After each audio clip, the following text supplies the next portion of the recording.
자, 지금 이란은요, 땡큐 트럼프를 외치고 있습니다. 한국도 땡큐 트럼프를 외쳐야 함에도 이재명이는 쉐쉐 시진핑을 외치고 있다라는 게 골 때린다. 반갑습니다. 김영윤TV입니다. 자, 트럼프 대통령의 마두로 축출, 그 이후에 대한민국 언론, 이거 상황을 한번 보면요. 그러니까 베네수엘라 땅덩어리에 묻혀있는 원유가 담이 나서 트럼프 대통령이 마두로를 새벽 배송시켰다. 이렇게 이야기를 하고 있죠. 그리고 대한민국의 민주당 의원들 68명이 트럼프 대통령에 대해서 규탄한다라는 성명을 내놨습니다. 제대로 반미하고 있죠. 그때 제가 이런 말씀을 드렸습니다. 트럼프 대통령의 큰 그림을 봐야 한다라고요. 자, 트럼프 대통령이 그린란드를 두고 이거 힘든 방식으로라도 확보할 것이다. 합의를 원한다. 그런데 안 할 경우에 물리적인 방식을 동원해서라도 반드시 가지고 가겠다. 자, 제가요, 이 트럼프 대통령인 징기스칸 이후에 가장 솔직한 대통령이다라고 이야기를 했는데요. 그 이유는 뭐냐면요. 그냥 이야기를 정확하게 한 겁니다. 그린란드에 중국과 러시아가 차지하는 거 나 못 봐주겠어 라고 이야기를 한 거죠.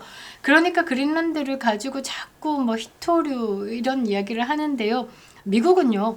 자체 보급이 가능한 나라입니다. 이 식량 자원도 그렇고 이제 석유도 그렇고 그 땅덩어리에서 석유 퐁퐁 납니다. 그리고 그 땅덩어리에서 식량도 자급자족 가능하죠. 그러니까 전 세계에서요 자급자족 가능한 나라는 미국뿐이다라는 거죠. 그럼 미국이 그린란드를 두고 석유가 탐난다? 아니요. 노 차이나 노 러시아 간판을 달기 위해서입니다. 자, 그러니까 북극 지도에서 트럼프 대통령의 큰 그림이 또렷하게 보이기 시작한 겁니다. 자, 한국의 신문들, 자, 한번 보겠습니다. 히토류, 전략, 광물, 북극 항로, 자원 전쟁.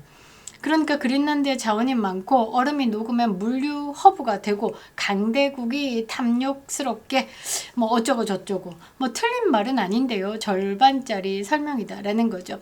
자, 그린란드가 216제곱킬로미터 그냥 얼음입니다. 왜 얼음인데 그린란드일까? 그 재밌는 이야기가 뭐냐면요. 이 바이킹이요. 그린란드랑 아이슬란드랑 왔다 갔다 했는데요. 그린란드하고 더 가까운 게 영국이죠. 그런데 아이슬란드가 더 땅이 좋아요. 따뜻하고 온천도 있고요. 그래서 자기들이 여기 정착하기 위해서 저기 진짜 얼음 덩어리인 곳을 그린란드라고 이름을 붙이면서 사람들이 저쪽에 관심을 두게. 그리고 아이슬란드는 자기들이 가서 살려고 여기에 척박한 땅이야 라고 하면서 반대로 여기는 아이스밖에 없어 이렇게 해서 아이슬란드라고 이름을 붙인 겁니다. 되게 웃기죠. 자, 그린란드 얼음 섬입니다. 그런데 이 큰 땅덩어리 우리나라의 한 12배 정도 되거든요. 56,000명이 사는 곳입니다. 그리고 이제 땅덩어리 중앙에 사는 게 아니라 이 해변가 쪽에 그나마 이제 따뜻한 쪽으로 내려와서 살고 있죠. 영토의 80%가 빙하로 뒤덮여 있습니다. 사유지 개념 이런 것도 없고요. 자, 그러면 여기서 히토류 캐고 LNG 항만 만들고 철도 항만, 송전망 깐다라고 하면 천문학적인 초기 투자 비용 들어갑니다. 수십 년짜리 수익, 회수 기간을 감당해야 하는데 여기에 돈을 때려 붓겠냐? 돈 된다라는 말 한마디로 설명할 수 있는 판이 아니다라는 거죠. 자, 트럼프 대통령은요 그냥 본심을 까고 말했습니다. 세계에서 가장 솔직한 대통령. 야, 우리가 그린란드 차지하지 않으면 러시아랑 중국이 차지한다? 그래서 합의가 안 된다라고 하면 힘든 방식, 하드웨이라고 하죠. 모든 것을 동원해서라도 확보를 하겠다. 왜 이미 미군 기지를 운영하고 있는데 굳이 소유를 이야기하냐라고 하면요. 소유를 해야지 내 땅처럼 지킨다라는 겁니다. 자, 트럼프 대통령 머릿속에는요. 그린란드의 히토류 광산 이거 아닙니다. 미국 앞마당에서 중국과 러시아가 놀고 자빠진 건 두 눈 뜨고 못 보겠다라는 거죠. 그리고 미래 세대에게도 이 위험성을 계속 두고만은 가지 않겠다라는 겁니다. 아마 트럼프가 생각하는 판은 배런 트럼프가 자기 뒤를 잇는 그러니까 아버지 부시, 아들 부시 같은 배런 트럼프를 위해서 그 위험 요소를 다 제거하고 있는 것이 아닐까 저는 그까지도 생각을 하는데요. 자, 베네수엘라의 독재자 끌어내면서 보여준 돈로 독트린 미국의 앞마당 뒷마당 무슨 마당이든 어찌됐든 중국과 러시아 경제 군사력으로 확실하게 쓸어버리겠다라는 선언을 북극 버전으로 다시 하고 있는 겁니다. 그곳이 그린란드다라는 거죠. 자, 자원 프레임만으로 가지고 있는 트럼프의 이 큰 그림을 읽을 수 없습니다. 그린란드가 중국의 북극 실크로드, 러시아 핵잠 루트와 어떻게 맞물려 있는지 알아보겠습니다. 그리고 이 싸움이요, 한국에게 전략적 자율성이 아니라 줄을 제대로 서라라는 경고인 이유도 설명드리도록 하겠습니다. 구독과 좋아요, 멤버십 가입은 영상에 큰 힘이 되고 있습니다. 아직도 구독 버튼 누르지 않으셨다면 꼭 눌러주시고요. 좋아요도 한 번 더 눌러주시기 바랍니다. 자, 그리고 제가 직접 꼼꼼하게 검수해가지고 준비한 구독자 몰 있습니다. 우파 기업이고요. 여러분들께서 또 소개해주신 농가와도 직접 거래를 했고요. 굉장히 우수한 상품들입니다. 지역의 대표적인 상품들도 준비했고요. 여러분들의 주문이 작은 기업, 농가 살리기, 우파, 미디어 생태계를 지키는 거 다 연결되어 있습니다. 현명한 소비 부탁드리도록 하겠습니다. 멤버십 가입도 너무너무 감사드리겠습니다. 감사합니다. 자, 그린란드 자원 탐욕이다 라는 말이 나올 수가 없습니다. 5만 명이 사는 얼음 섬에 누가 천문학적인 돈을 때려 부어가지고 히토류 캐고 그거 물류로 이제 이송하고, 아이고 숫자부터 보겠습니다. 면적이 216만 제곱킬로미터입니다. 한반도 약 10배 이상이죠. 80%가 빙하로 뒤덮여 있고요. 인구가 5만 6천. 5만 6천이다 라고 하면 지금 서울의 한 동 정도의 인구다라는 거죠. 그리고 섬에서 이 바다 쪽에 몰려서 이제 생활하고 있습니다. 이런 곳에 히토류, 우라늄, 철광석, 석유를 캐겠다라고 나서면요, 어찌 되겠습니까? 항만, 공항, 도로, 송전망, 주거지까지 모든 인프라를 거의 새로 깔아야 되는 수준이다라는 거죠. 최소 수십 년짜리 장기 투자입니다. 환경 이슈도 있고요. 원주민 반발도 안고 가야 되는데 이 정도 리스크다라고 하면 자원 때문에 탐욕을 부린다라는 설명은 그냥 정치 구호로는 편하지만 전략적으로는 너무 얇다라는 거죠. 자, 트럼프는 직접 말했습니다. 뭐 굉장히 솔직하죠. 우리가 안 차지하면 중국과 러시아가 차지하니까 그 꼴아지 못 보겠다라고 말이죠. 자, 트럼프 대통령의 멘트 그대로 드리겠습니다. 미국 안보를 위해 강압적 방식으로라도 그린란드를 확보하겠다. 우리는 러시아나 중국이 그린란드를 차지하게 두지 않겠다. 우리가 차지하지 않으면 그들이 차지할 것이다. 왔다. 솔직하죠. 자, 그리고 소유에 대해서 왜 이렇게 고집하냐라는 질문에 소유를 해야 지킨다. 누구도 임차하는 땅을 영토처럼 지키지 않는다라고 답했습니다. 그러니까 이 말이 정답 아닙니까? 자기 집이면 아끼고 못질하는 것도 아까워가지고 벽에 못질을 못합니다. 그런데 이제 임대하시는 분들은 집 험하게 쓰죠. 그런 내용이다라고 보시면 되겠죠. 자, 이거는요, 자원 장사꾼의 언어가 아니라 군사 전략가의 언어인 겁니다. 자, 트럼프는요, 쉽게 가고 싶지만 그러니까 합의가 되면 좋을 텐데 안 되면 하드웨이로 간다까지도 이야기를 했습니다. 군사 옵션도 배제하지 않겠다라는 신호를 던졌다라는 거죠. 자, 여기서 읽어야 할 포인트 두 가지. 그린란드는 돈이 되느냐 보다 누가 올라오느냐가 더 중요한 땅이다라는 거죠. 트럼프 대통령은 이거를 미국 본토 방어선의 일부로 본다라는 겁니다. 돈로 독트린. 베네수엘라 다음에 그린란드다라고 천명해버렸습니다. 자, 글로벌 이코노믹스 기사 보겠습니다.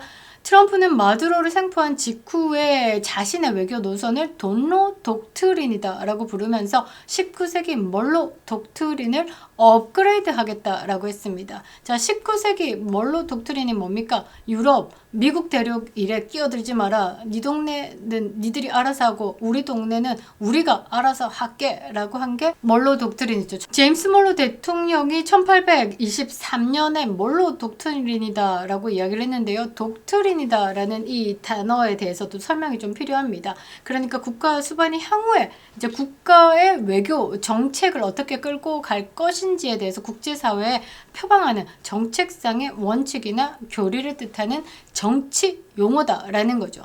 그러니까 멀로 독트린, 그 돈로 독트린, 이건 뭐냐면 도널드 트럼프의 이름을 달아가지고 돈로 독트린을 2026년에 이야기를 한 겁니다. 그러니까 멀로 독트린과 자신의 이름인 도널드를 합친 신조어다라고 봐야 되겠죠. 존로 독트린의 핵심 의미는요, 미국의 압도적인 지위를 확립하겠다라는 선언입니다. 외부 차단 세력 누구? 중국, 러시아, 이란. 미국의 적대적인 국가들이 중남미 지역에서 군사적, 경제적 영향력을 확대하는 것을 용납하지 않겠다라는 거죠. 그런데 이거 멀로 독트린보다 돈로 독트린이 더 강력하고 좀 겁나는 이유가 뭐냐면요. 이 멀로 독트린은요, 외교적 선언이었습니다. 뭐 싸우고 이런 게 아니라 방어적인 성격을 더 많이 띄었는데요. 이 트럼프 대통령은 직접적인 군사 개입 그리고 정권 교체다라는 결과치를 낸다라는 거죠. 그러니까 이 돈노 독트린은요, 그냥 단순한 외교 구호가 아니라 실질적인 행동 지침이 돼버렸다라는 겁니다. 그래서 후덜덜하다라는 거죠. 자, 베네수엘라 마두로 뽑아내면서 중국 차관, 러시아의 군사, 고문이 파고드는 정권을 경제, 그 다음에 정보, 특수부대로 제거하는 그림을 보여줬습니다. 그러니까 이제 북쪽으로 옮겨서 그린란드에는 중국이 움직이고 있는 북극 실크로드 차단, 러시아의 핵잠 루트를 봉쇄하기 위해서 그린란드 자체를 미국의 영토로 만들겠다라는 카드를 꺼내 들었습니다. 그러니까 한마디로 말해서 중국, 러시아 꺼져라고 이야기를 한 거죠.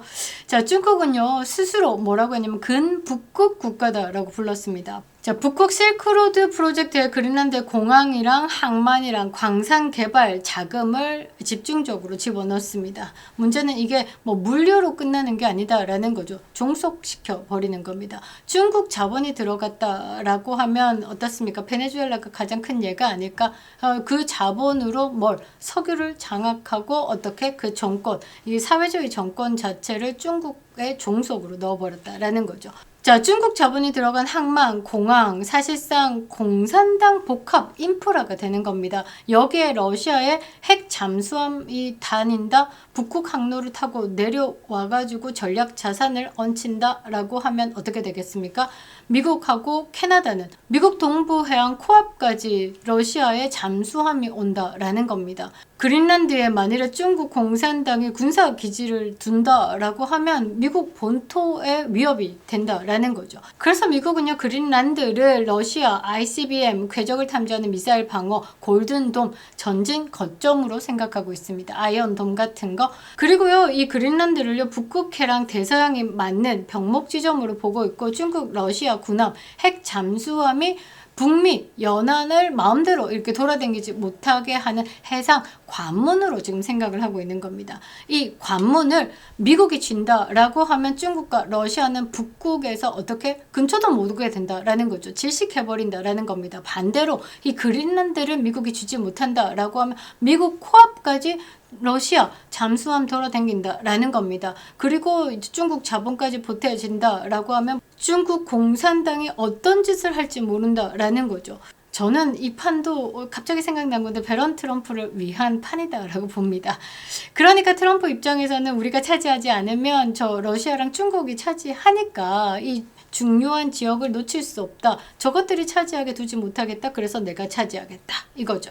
자, 여기서 한국의 미래도 걸려 있습니다. 한국일보 칼럼 이런 흐름을 두고 뭐라고 했냐. 국익으로 보장된 강대국의 탐욕과 폭력, 전략적 자율성이 시급하다. 이렇게 평가를 했습니다. 듣기에는 그럴듯한 말인 것 같은데 여기에서 빠져있는 문장이 하나가 뭐냐면 그 탐욕 충돌한 가운데 우리가 어디에 서 있어야 하는가. 미국 편인가 중국 편인가. 자, 미국은 돈노 독트린으로 미국 앞마당에서 중국과 러시아를 밀어내는 대청소를 시작했습니다. 베네수엘라와 그린란드가 그 페이지일 뿐이죠. 그런데 그 다음 페이지는 어디로 옮겨질까? 생각 잘해야 됩니다. 그런데 한국은 지금 어떻게 하고 있는가? 자, 한쪽에서는 뭐 전략적 자율성, 그러니까 뭐 자강 이야기하면서 다른 한쪽에서는 쉐쉐 하고 있죠. 중국발 압력, 경제 의존도 때문에 결정적인 순간일 때마다 중국 편을 들고 있습니다. 이재명은 그냥 중국 품에 아니요, 아가리에 들어갔다라고 봐야 되겠죠. 자, 문제는요, 미국이 이 판을 탐욕 경쟁이 아니라 안보, 레드라인으로 보고 있다라는 겁니다. 이 안보 라인 안으로 들어가야지. 그러니까 자유진영으로 들어가야지만 미국과 함께 한다라는 거죠. 미국과 함께하는 자유진영 입장에서 걷어내야 될 세력으로 분류가 된다라고 하면 골치 아픈 겁니다. 그러니까 트럼프 대통령의 그린란드에 대한 확보 의지, 이거는요, 한국에게도 줄을 서라라는 경고장으로 익힐 수 있다라는 거죠. 자, 그린란드에서 벌어지는 일은요, 먼 북극 이야기 아닙니다. 이재명이가 뭐 남의 나라 이야기, 남의 나라 싸움, 전쟁 이야기 하지만요, 세계는 둥글고 다 연결이 됐다라는 거죠. 자, 중국과 러시아를 어디까지 허용할 것인가 라는 질문이 한반도에도 아마 똑같이 날아올 겁니다. 트럼프의 그린란드는요, 한국에게도 그렇게 읽어야 할 미리 도착한 경고장이다 라는 거죠. 자, 지금 이란은요, 땡큐 트럼프를 외치고 있습니다. 한국도 땡큐 트럼프를 외쳐야 함에도 이재명이는 쉐쉐 시진핑을 외치고 있다라는 게 골 때린다라는 거죠. 이재명 때문에 대한민국은 아주 위태로움을 맞이할 겁니다. 대한민국 안보를 위태롭게 하는 대통령 자리에 앉아있는 이재명이 이게 바로 이적죄가 아닐까라고 생각을 합니다. 김영윤 TV였습니다.